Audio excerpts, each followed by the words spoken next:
When I was a child, I found a brilliant duet that worked for me. Imagination and curiosity / nosiness.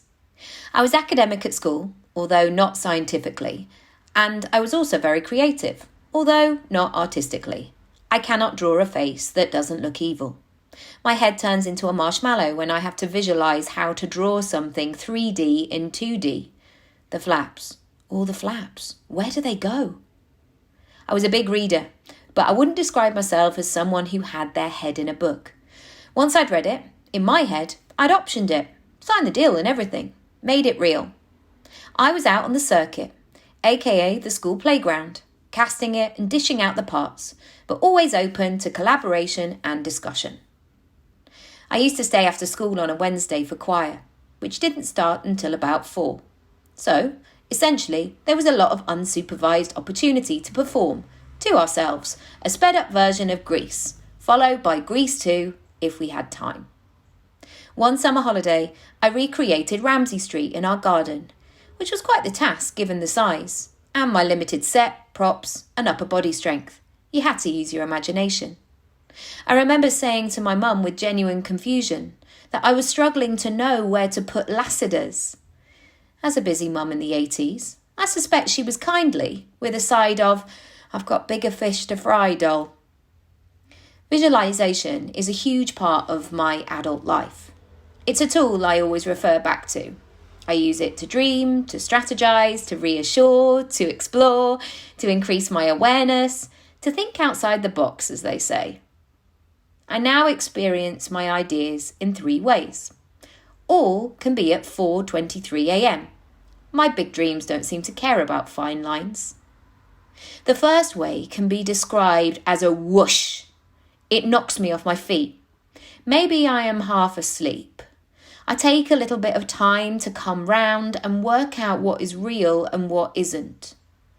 The process feels unexpected and surprising, and sometimes, often, not in the plan. I've only realised my role at this stage is to write it down. I wrote a YA children's book this way earlier this year. The book arrived. Yes, fully formed, with everything mapped out.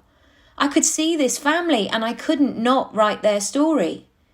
So, that Thursday, I just sleepily staggered down the stairs to capture it all in my notebook, in case it was all a dream and it would stay that way. The second comes from within.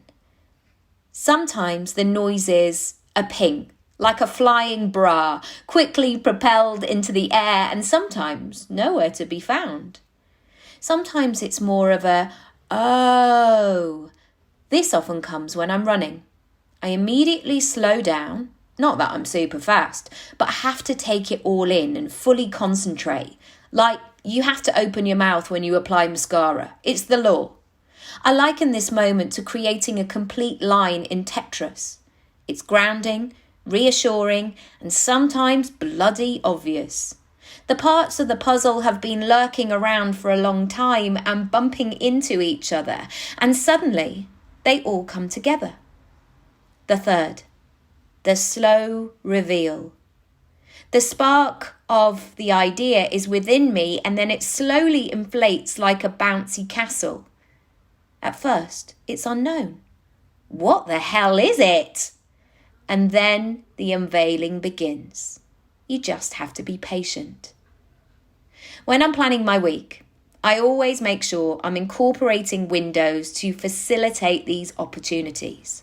I know I have to move my body. That is a given, not a nice to have for me personally. I learnt a long time ago. I don't simply become more effective by being a good worker sitting at my desk for longer. I am following a different path, and maybe you are too.